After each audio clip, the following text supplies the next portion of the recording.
الحمدللہ رب العالمین والصلاة والسلام علی رسولہ محمد وآلہ واصحابہ اجمعین اما بعد فاعوذ باللہ من الشیطان الرجیم وَإِذَا سَأَلَكَ عِبَادِي عَنِّي فَإِنِّي قَرِيبٌ أُجِيبُ دَعْوَةَ الدَّاعِ إِذَا دَعَانِ فَلْيَسْتَجِيبُوا لِي وَلْيُؤْمِنُوا بِي لَعَلَّهُمْ يَرْشُدُونَ۔ اللہ تبارک و تعالیٰ نے روزہ کا بیان شروع کیا۔ روزہ کے بیان کے درمیان میں دعا کا ذکر کر دیا۔ روزہ کے درمیان میں دعا کے ذکر کرنے کا مطلب یہ ہے کہ اللہ یہ کہنا چاہتا ہے کہ اور مزدور تو ہوں گے، ان کی جب مزدوری پوری ہوگی تو اپنی مزدوری کے مستحق ہوں گے، لیکن روزے دار ایک ایسا مزدور ہے، اس کی مزدوری پوری نہ بھی ہو یہ مجھ سے مانگنا شروع کر دے، میں دینا شروع کر دوں گا۔ جب آپ سے سوال کریں میرے بندے میرے بارے میں تو میں قریب ہوں۔ اے پیارے پیغمبر صلی اللہ علیہ وسلم، جب آپ سے سوال کریں میرے بندے میرے بارے میں تو میں قریب ہوں، میں جواب دیتا ہوں پکارنے والے کی پکار کا جب وہ مجھے پکارے۔ بس ان کو چاہیے کہ میری بات مانیں اور میرے ساتھ ایمان لائیں تاکہ وہ ہدایت پا جائیں۔ اللہ تعالیٰ نے جہاں بھی یہ بات بیان کی ہے نا کہ تجھ سے سوال کرتے ہیں، آگے قل فرمایا یسألونک عن ذی القرنین، آپ سے پوچھتے ہیں ذو القرنین کا قصہ، قل تو کہے میں بتاؤں گا ان کے۔ یسألونک عن الیتامی، آپ سے پوچھتے ہیں یتیموں کے بارے میں، قل کہے میں بتاؤں گا۔ اصلاح کی پالیسی جاری رکھو۔ یسألونک ماذا ینفقون، آپ سے سوال کرتے ہیں کہ کیا خرچ کرے، قل کہہ دیجئے قل العفو، اپنے اخراجات سے زیادہ۔ جہاں بھی سوال کی بات آئی اللہ نے قل کا ذکر کیا کہ نبی تو کہہ دے، لیکن جب بات دعا کی آئی، اللہ کو پکارنے کی آئی، سورنے کی آئی، عابد معبود ساجد مسجود اللہ اور بندے کا تعلق مناجات کا آپس میں ہوا، اللہ نے قل اڑا دیا، کوئی وسیلہ واسطہ رکھا ہی نہیں۔ وَإِذَا سَأَلَكَ عِبَادِي عَنِّي فَإِنِّي قَرِيبٌ، جب آپ سے سوال کریں میرے بندے میرے میں قریب ہوں۔ یہاں قل بھی نہیں کہا، تو اللہ یہ کہنا چاہتے ہیں کہ جب مانگو براہ راست وسیلے واسطے صدقے تو فعل یہ جائز نہیں ہے، یا یہ شرک بنتا ہے یا بدعت ہے۔ جو وسیلے واسطے صدقے تو فعل کا عقیدہ رکھتے ہیں ان کا یہ عقیدہ ہوتا ہے کہ اللہ ہماری نہیں سنے گا، اور جب ہم ان کا واسطہ دیں گے تو پھر وہ سنے گا یا اس کو سننی پڑے گی، اور یہ کفر ہے۔ یہ عقیدہ رکھنا کہ اللہ میری نہیں سنتا کفر ہے۔ کسی کی پہلے سنتا ہے، کسی کی بعد میں سنتا ہے، کسی کی زیادہ سنتا ہے، تھوڑی علیحدہ موضوع۔ یہ عقیدہ رکھنا کہ اللہ میری نہیں سنے گا، تبھی تو یہ واسطہ وسیلہ کہتے ہیں، یہ کفر ہے۔ اور پھر یہ عقیدہ رکھنا کہ جب میں وسیلہ صدقہ کہوں گا تو پھر اس کو سننی پڑے گی، یا طاقت کے آگے مجبور ہے اور یا محبت کے آگے مجبور ہے۔ اللہ تبارک و تعالیٰ انبیاء، صلوات، قیاس، وعدات، شہداء، علماء، ولی، پیر، پیغمبر، جن، فرشتے، گدیوں، درگاہوں، استانوں والے، زندے مردے، کلندر، سائیں، قبروں مزاروں والے، ساری کائنات کٹھی ہو کے اللہ کو کسی بات پر مجبور نہیں کر سکتی۔ نہ کسی کی طاقت کے آگے مجبور ہے، نہ کسی کی محبت کے آگے مجبور ہے۔ مجبوریاں دو ہوتی ہیں، یا طاقت کے آگے یا محبت کے آگے۔ وسیلہ واسطہ صدقہ تو فعل، کچھ کہنے والے لوگ ایسے ہیں کہ ہمارا یہ عقیدہ نہیں ہے کہ اللہ نہیں سنتا، نہ ہمارا یہ عقیدہ کہ مجبور ہے، ہم بس ویسے کہتے ہیں، تو پھر بدعت کرتے ہو۔ تو اس لیے وسیلہ صدقہ تو فعل کرنے میں کہنے والا یا مشرک ہے یا بدعتی ہے، کیونکہ قرآن میں اللہ تعالیٰ نے نبیوں اور رسولوں کی دعائیں ذکر کی، کوئی وسیلہ صدقہ نہیں ہے۔ رسول اللہ صلی اللہ علیہ وسلم نے جو دعائیں سکھائیں صبح شام رات دن کی گھر میں آنے، کوئی وسیلہ صدقہ تو فعل نہیں۔ نہ کو صحابہ وسیلہ صدقہ تو فعل کہتے تھے رسول اللہ صلی اللہ علیہ وسلم کا، نہ پہلوں کا۔ تو اللہ تعالیٰ نے اس آیت میں یہ سبق دیا ہے کہ براہ راست مجھے پکارو، لیکن لوگ بھی عجیب ہیں، 4 پشتی 5 پشتی مسلمان ہیں، 10,000 مرتبہ کلمہ شریف پڑھتے ہیں، اور عقیدہ یہ ہے کہ اللہ تعالیٰ سنتا نہیں ہے وسیلے صدقے واسطے تو فعل کے بغیر۔ اور دلیل قرآن حدیث سے کوئی دلیل نہیں ہے۔ کوٹھے پہ چڑھنا ہو نا تو سیڑھی کی ضرورت ہوتی ہے، افسر کو ملنا ہو چپڑے نہ سن لو۔ کبھی رب کو کوٹھا بنایا ہوا ہے اور کبھی رب کو افسر کو تو پتہ نہیں، اللہ کو تو سارا پتہ۔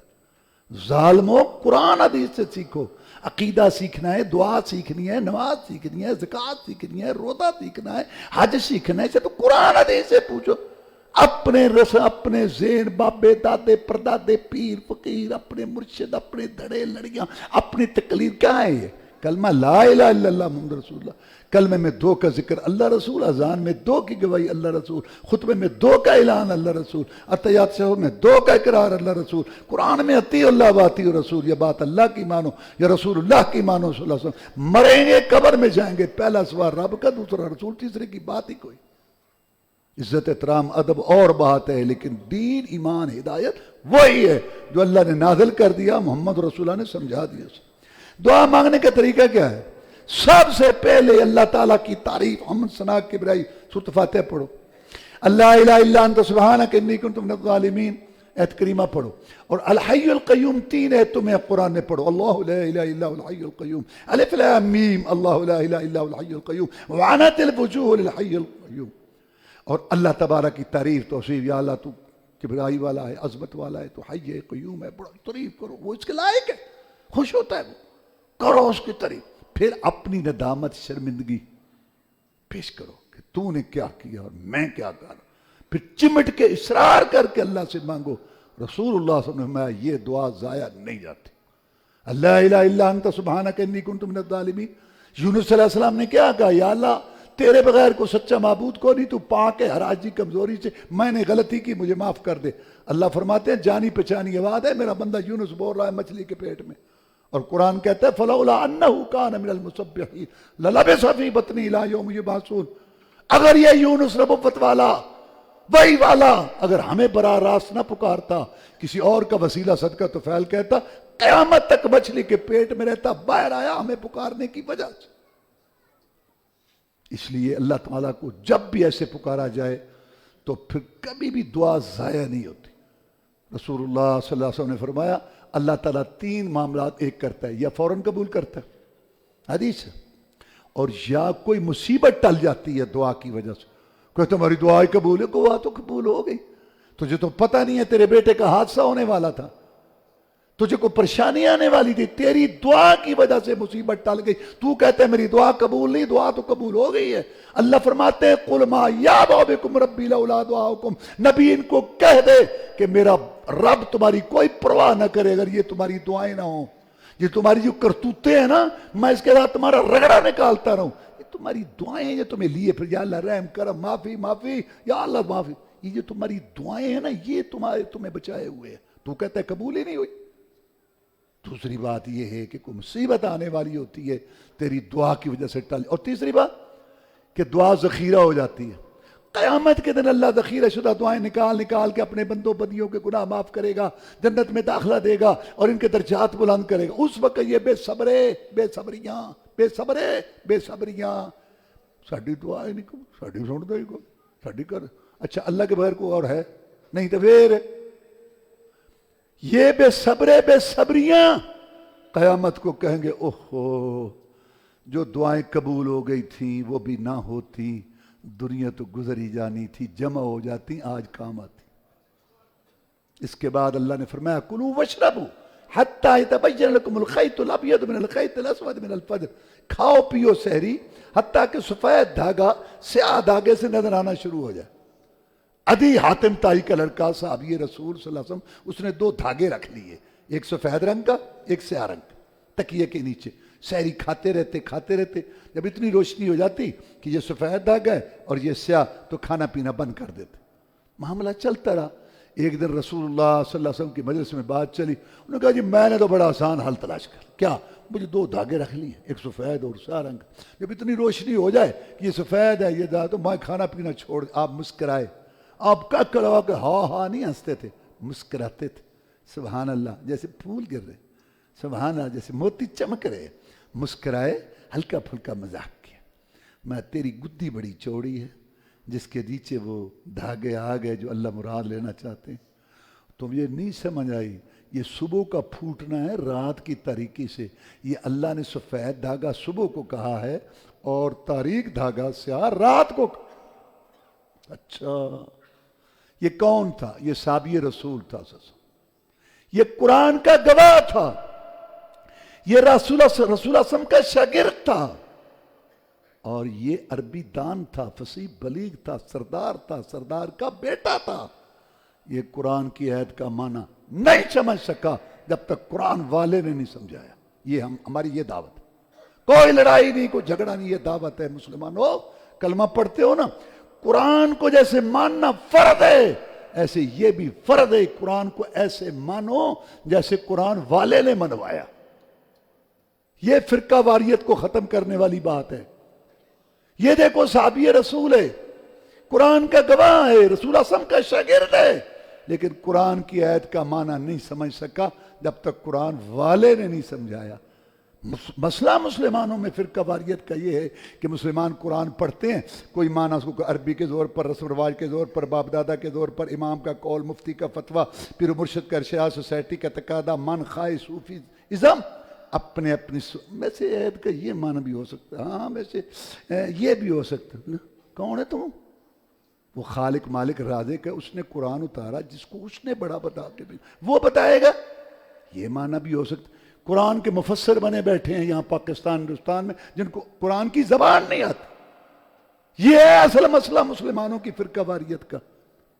ہونا یہ چاہیے کہ قرآن کا معنی وہی معتبر ہوگا جو اللہ نے سمجھایا یا رسول اللہ صلی اللہ علیہ وسلم کی مدد کچہری میں طے ہوا، عربی کے دور پر، رسم و رواج کے دور پر، سائنس کے دور پر اور برادری کی باتوں کے دور پر، امام کے قول، مفتی کے فتوے، پیر و مرشد کے ارشاد، ان کو سامنے رکھ کے قرآن کا معنی متعین نہیں ہوگا.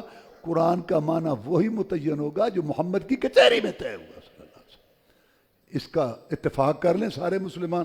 اللہ کی قسم صبح کی اذانوں سے پہلے ساری فرقہ پرستی ختم. لوگ پڑھتے قرآن ہے اور اپنی اپنی اینکیں چڑھائی ہوئی ہیں. دیکھو آپ سیاہ اینک چڑھائیں گے، ہر چیز سیاہ. آپ سب اینک چڑھائیں گے، ہر چیز.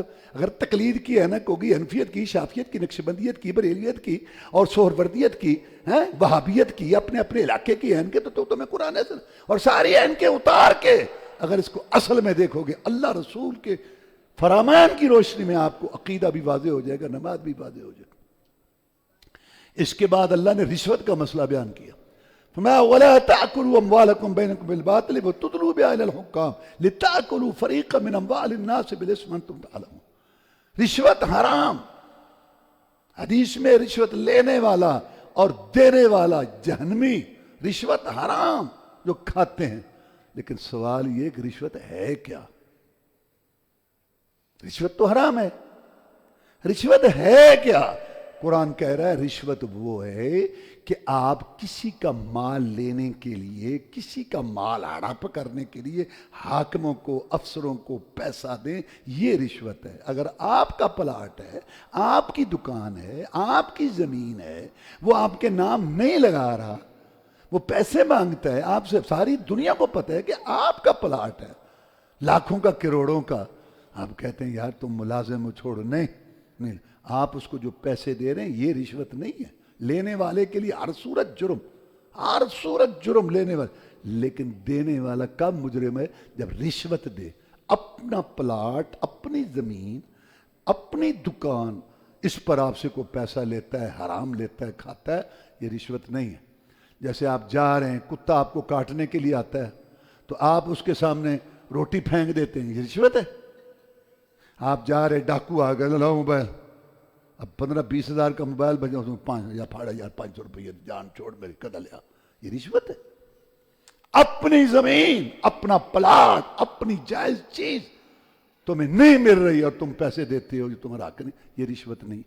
تو لینے والا ہر صورت مجرم، دینے والا کب مجرم؟ جب وہ رشوت دے. رشوت کب؟ جب دوسرے کا مال لیا جائے، دوسرے کا مال ہڑپ کیا جائے. میں نے یہ وضاحت اس لیے کی، اور یہ ہونی چاہیے کہ کئی لوگ بڑے نیک ہوتے ہیں، وہ یہ سمجھتے ہیں کہ یار پلاٹ جاتا ہے تو جائے تو رشوت. جب کون چھوڑے کروڑوں کا پلاٹ؟ کئی نہیں چھوڑتے، وہ سمجھتے ہیں ہم رشوت دیں، الگ رشوت نہیں ہوتی۔ جب وہ یہ سمجھتے ہیں کہ ہم رشوت دے رہے ہیں، پھر جہاں اصل رشوت ہے وہاں بھی دے دیتے ہیں۔ اگر ان کو یہ پتا ہو کہ جو تم نے پہلے دی تھی وہ رشوت نہیں تھی تو کتنے بچ جائیں گے۔ تو جب وہ کہتے ہیں کہ ہم نے پہلے بھی تو رشوت دی تھی تو اب جہاں بنتی ہے رشوت وہاں بھی دے دیں گے، تو یہ ضروری ہے کہ آدمی کو پتا ہو۔ حضرت عمر فرماتے ہیں رضی اللہ تعالیٰ کہ جہلیت کا پتہ ہونا چاہیے، جہلیت کا پتہ نہ ہو تو انسان اس سے نہیں بچ سکتا۔ تو اس کے بعد اللہ تعالیٰ نے جہاد کا مسئلہ بیان کیا کہ اللہ کی راہ میں لڑو، وَقَاتِلُوا فِي سَبِيلِ اللَّهِ الَّذِينَ يُقَاتِلُونَكُمْ وَقَاتِلُوا فِي سَبِيلِ اللَّهِ الَّذِينَ يُقَاتِلُونَكُمْ، جو تم سے لڑتے ہیں تم بھی ان سے لڑو۔ اور آگے مالی جہاد بیان کیا کہ انفقوا فی سبیل اللہ ولا تلقوا بأیدیکم الی التہلکہ، کیونکہ جہاد مال کے بغیر تو نہیں ہوتا نا۔ ابو ایوب انصاری رضی اللہ عنہ بڑا صحابی، بوڑھا 80 سال عمر ہے، تو جہاد شروع ہوا رومیوں سے کے خلاف، تو کہتے ہیں میں جاؤں گا۔ تو بچوں نے کہا ابو بڑے جہاد کی ہے، اب تمہاری کوئی عمر ہے نہیں، تیاری کرو، میرے تیر ٹھیک کرو، تلوار ٹھیک کرو۔ بوڑھا صحابی جہاد میں جائے گا۔ ابو ایوب انصاری 80 سال کی عمر بھی جہاد میں گئے۔ وہاں جہاد ہو رہا تھا رومیوں سے، ایک آدمی کو جوش آیا، کافروں کی صف میں گھس گیا تلوار لے کر۔ لوگ کہہ لگے اس نے تو اپنے آپ کو ہلاکت میں ڈال دیا، اور اللہ فرماتا ہے وَلَا تُلْقُوا بِأَيْدِيكُمْ إِلَى التَّهْلُكَةِ، اپنے آپ کو ہلاکت میں نہ ڈالو۔ بوڑھا صحابی پلٹا، چپ، قرآن کا معنی غلط نہ کر۔ رسول اللہ صلی اللہ علیہ وسلم کا صحابی کھڑا ہے، رسول اللہ صلی اللہ علیہ وسلم شاگرد کھڑا، یہ نہیں مطلب جو تم میں لے رہے ہو۔ اللہ نے کہا تھا اپنے آپ کو ہلاکت میں نہ ڈالو، یہ ہمارے بارے میں آیت آئی، ہم انصاری تھے، ہم نے جہاد کیا رسول اللہ کے ساتھ مل کے کافروں سے، ادھر سے آئے ادھر گئے، ادھر سے آئے ادھر گئے، ادھر سے آئے ادھر گئے۔ جب کچھ امن امان ہو گیا، فتوحات ہو گئیں، ہم نے سوچا اپنے باغات ٹھیک کر لیں، کچھ زمینیں ٹھیک کر لیں، کچھ اپنی دکانداری سیدھی کر لیں، جو جہاد کی وجہ سے اس میں خسارہ آیا۔ اس وقت اللہ نے یہ آیت اتاری، پہلے آبادی والے کام کر رہے تھے، اب ہلاکت میں ڈال رہے ہو اپنے آپ کو۔ تو صحابی نے بتایا کہ ہلاکت یہ ہے کہ جہاد کی سوچ نہ رکھنا، جہاد کی تیاری نہ رکھنا، جہاد کے لیے کام نہ کرنا، اپنا کام، کاروبار، دنیا، پیسہ، پیٹ پلیٹ اسی میں رہنا، تو پھر کیا ہوگا دشمن۔ یہی ہوا ہمارے ساتھ، 200 سال مسلمانوں نے غفلت کی زندگی گزاری، جہاد کو چھوڑ دیا، انہوں نے بھی باون بنا بنا کے ہمارے اوپر چڑھ گئے۔ اب ایسا اسلحہ ان کے پاس ہے جو ہمارے پاس نہیں ہے، اور ہم ان سے ڈر کے تو ان کی باتیں مانتے ہیں۔ یہ تباہی والی راہ ہے جس کو تم آبادی والی سمجھتے ہو، اور جس کو تم آبادی والی سمجھتے ہو یہ تباہی والی راہ ہے۔ قرآن نے یہ بات سمجھائی۔ اس کے بعد حج کے مسائل ہیں۔ آگے اللہ نے فرمایا لوگ دو قسم کے ہوتے ہیں، ایک صرف دنیا مانگتے ہیں، فَمِنْهُمْ مَنْ يَقُولُ رَبَّنَا آتِنَا فِي الدُّنْيَا وَمَا لَهُ فِي الْآخِرَةِ مِنْ خَلَاقٍ، یا اللہ دنیا آخرت کی چھٹی، کیونکہ انہوں نے آخرت مانگی نہیں۔ اور ایک وہ ہے وَمِنْهُمْ مَنْ يَقُولُ رَبَّنَا آتِنَا فِي الدُّنْيا حَسَنَةً وَفِي الْآخِرَةِ حَسَنَةً وَقِنَا عَذَابَ النَّارِ، یا اللہ ہماری دنیا بھی اچھی کر، ہماری آخرت بھی اچھی کر، جہنم سے بھی بچا۔ پہلے اللہ، پہلے رسول، پہلے نماز کی پابندی، پہلے حلال حرام کی سوچ، پہلے دین، پہلے ایمان، پہلے سچ، پہلے امانت، دوسروں کا خیال، نماز کی پابندی، دین کے کام جو ذمہ دار ہیں وہ کرے، اور پھر جو مال آئے کروڑوں اربوں آ جائے الحمدللہ نعمت، بناؤ آخرت، کھاؤ پیو، اس سے فائدہ اٹھاؤ۔ لیکن اللہ نہیں، رسول نہیں، دین نہیں، ایمان نہیں، پیسہ پیسہ پیسہ، اس کا گریبان پکڑ، ادھر مار ادھر مار، نہ امانت، نہ خیال، نہ صلہ رحمی، نہ رشتہ داری، نہ حق نہ حقوق، دولت، پیسہ پیسہ، ادھر ہر وقت لڑتا ہے اور حرام حلال اکٹھا کرنے میں لگا رہتا ہے، نہ نماز نہ اللہ۔ یہ دنیا مردار، اس کے طلب کرنے والے کتے۔ اس کے بعد اللہ تبارک و تعالی نے یہ بات بیان کی کہ آزمائشیں آئیں گی۔ ام حسبتم ان تدخلوا الجنة ولما ياتكم مثل الذين خلوا من قبلكم ومستهم البأساء والضراء وزلزلوا حتى يقول الرسول والذين آمنوا معه متى نصر الله الا ان نصر الله قریب۔ جناب خباب آئے، رسول اللہ صلی اللہ علیہ وسلم کعبہ کی دیوار کے ساتھ ٹیک لگا کے بیٹھے تھے، جناب دعا کرو، بڑے دشمن ظلم کرتے ہیں، جس کا دل چاہتا ہے پکڑ لیتے ہیں، گھسیٹتے ہیں، مارتے ہیں، دعا کرو اللہ مصیبتیں دور کر۔ آپ دیوار سے ٹیک لگائے ہوئے تھے، ٹیک چھوڑ کے سیدھے بیٹھ گئے، بس بس گھبرا گئے۔ پھر آپ نے یہ عہد پڑھی، تم نے گمان کر رکھا ہے کہ تم جنت میں یوں ہی چلے جاؤ گے، ابھی تک تو تم پر وہ مصیبتیں تکلیفیں نہیں آئی جو نبیوں رسولوں پر آئی تھی، اور ایمانداروں پر چیخ اٹھے رسول بھی اللہ کی مدد کب آئے گی۔ یہی وقت ہوتا ہے مدد آنے کا۔ جب پورے کاٹ کاٹ کے ساتھ کھڑے ہوتے ہیں، استقامت دکھاتے ہیں، پھر اللہ کی مددیں آتی ہیں، ناداں گر گئے سجدے میں جب وقت قیام آیا، پھر آپ نے فرمایا تم سے پہلے لوگوں کے جسموں پہ لوہے کی کنگیاں پھیر کے ان کا جو گوشت نوچ لیا جاتا تھا اور ان کے سر کے اوپر آرا رکھ کے 2 ٹکڑے کر دیے جاتے تھے، ان کو اس چیز نے بھی دین سے دور نہیں کیا، تم جلد بازی کرتے ہو، میرا اللہ میری مدد کرے گا اور دین غالب آئے گا۔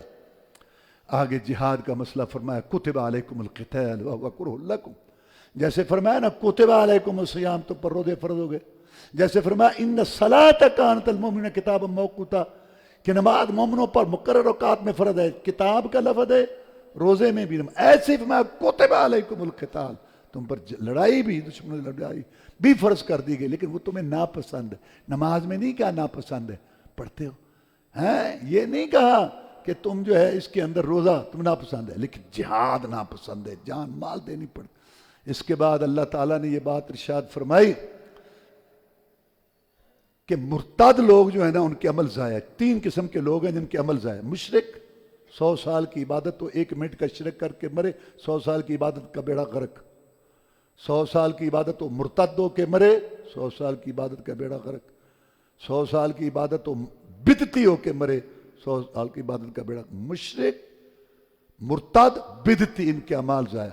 اس کے بعد اللہ نے فرمایا نکاح کرو نا لڑکیوں سے، مشرک عورتوں سے نہ کرو، مومنہ کالی کلوٹی لونڈی وہ بہتر ہے حسین جمیل سے، موتیوں جیسی مشرکہ سے۔ اور اگر تم نے اپنی بیٹی اور بہن کا نکاح کرنا ہے تو مشرک مردوں سے نہ کرو۔ لوگ برادریاں دیکھتے ہیں بے نماز، پھر ساری عمر روتے ہیں۔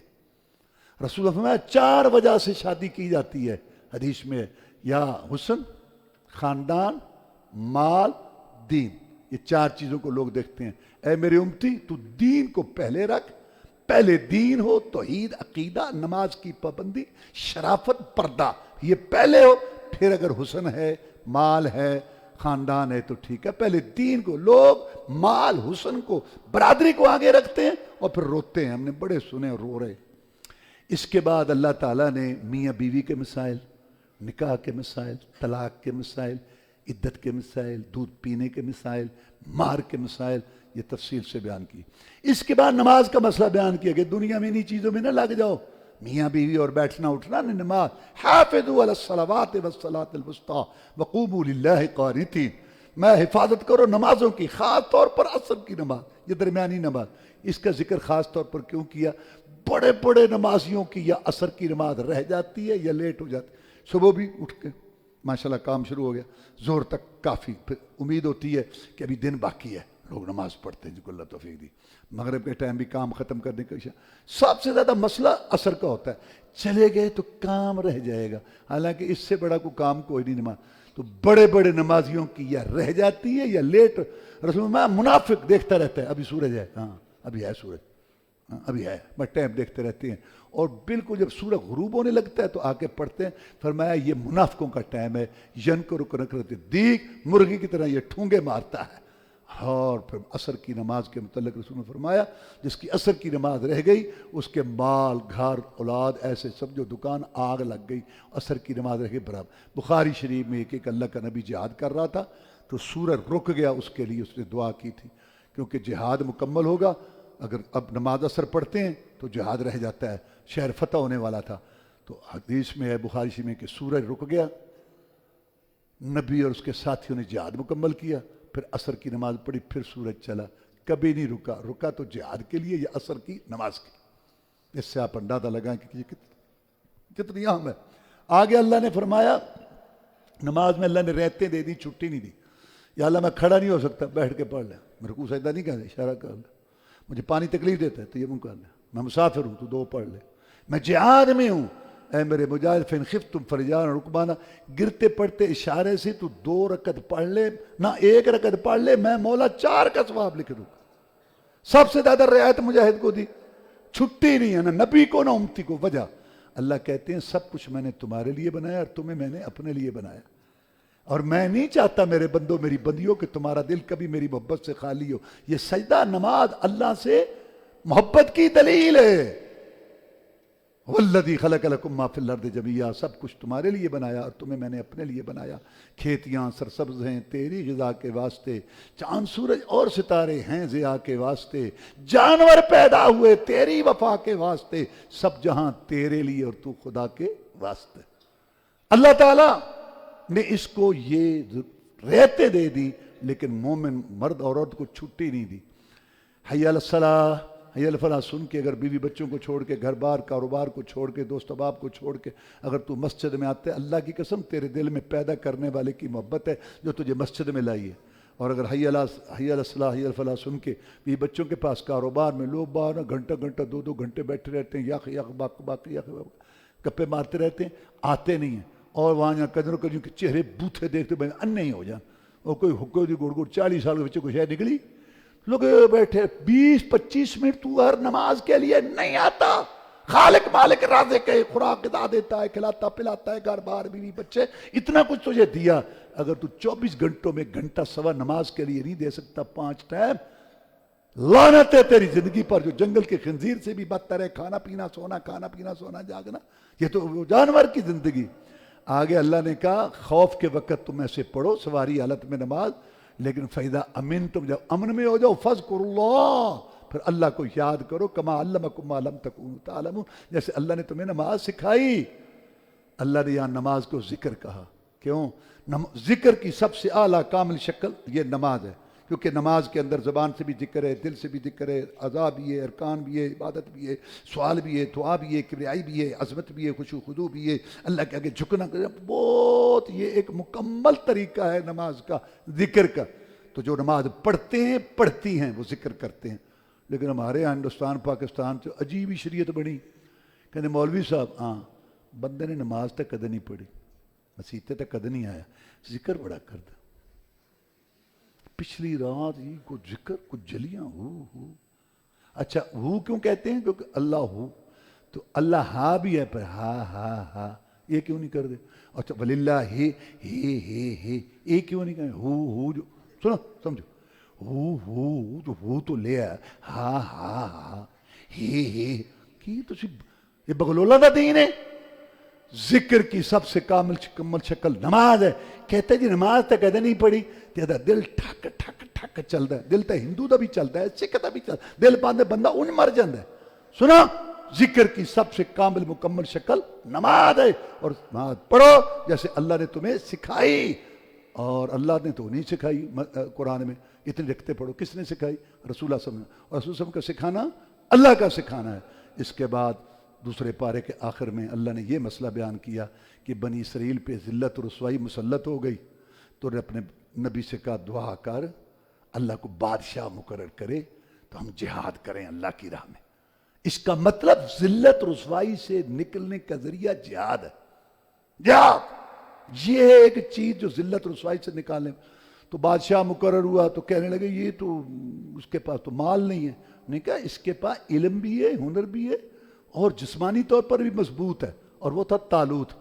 تو وہ جب چلا لشکر لے کے جب چلا جالوت سے لڑنے کے لیے، تو اس نے اللہ کے حکم سے آزمائش کی کہ یہ نہر آ رہی ہے پانی کی، اس سے پانی زیادہ پیٹ بھر کے نہیں پینا، تھوڑا سا چلو پیو. جو چلو پیے گا وہ میرے ساتھ ہے، جو پیٹ بھر کے پیے گا وہ میرے ساتھ نہیں ہوگا. سب نے پی کے سارے وہاں آفڑے پڑے تھے. اور چاند تھے جو آگے کتنے 313، وہ بدر والے جتنے بدر میں تھے اتنے وہاں آگے گئے. تو انہوں نے کہا ان سے نہیں ہم لڑ سکتے، وہیں پڑے رہے. انہوں نے کہا کم من فئۃ قلیلۃ، کتنی قلیل تھوڑی جماعتیں ہیں جنہیں دنیا کی بڑی بڑی طاقتوں کو الٹ کے رکھ دیا. ابھی قریب میں روسی بھاگے اور پھر امریکی بھاگے. چلو، اور انہوں نے پھر دعا کی ربنا افرغ علینا صبرا وثبت اقدامنا، یا اللہ ہم پر صبر انڈیل دے، آگے پیچھے دائیں بائیں صبر ہو، وثبت اقدامنا، ہمیں یا اللہ ثابت قدمی دے، فانصرنا علی القوم الکافر، کافر ہماری مدد فرما. قرآن کہتا ہے کہ وہ غالب آئے اور داؤد علیہ السلام نے جالوت کو قتل کیا اور مسلمانوں کے ہاتھ کنٹرول آیا، اور پھر داؤد کو ہم نے نبوت اور حکومت دی. وآخر دعوانا الحمدللہ رب